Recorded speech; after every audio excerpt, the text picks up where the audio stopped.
So this is what I'm doing. I've already done one, but I'm filling this. All I had was a kid's snow shover. That's all I could get yesterday. But filling this up, and then every once in a while I'll go through and just pack it with my fist. And then I'm going to try to, once I get it compact, I'll put it over here, and I'll figure out something to make out of it.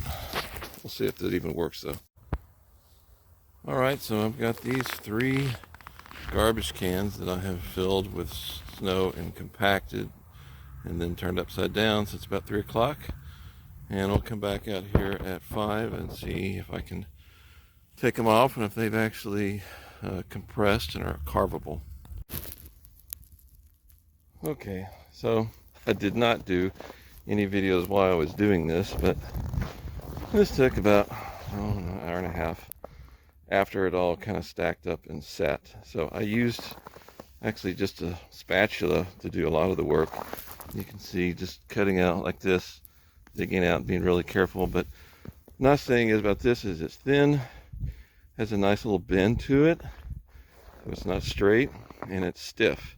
So, and it's sharp. So that's kind of the ideal thing. I kind of wish I'd had a larger one, maybe even a box saw to do some of this, because you want, if you're doing something that is straight planes, you want to get something that is a straight plane.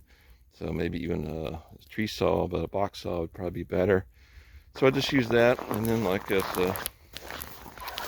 also used that drywall tool, just a piece of a hole, even a license plate, but just enough to get some of the stuff done on here I wanted to do. And then as I cut off some of the extra snow, I would blow it off with a blower, a cordless blower, so that acted pretty well. So you can kind of see how some of these went. But it's just basically just carving it out as you go. Work from the top down, work from the topmost part down, because you're going to be dropping a lot of stuff on it. And then so that's what I would do in each one of these, and just gently cut it out. So this is my first time at it.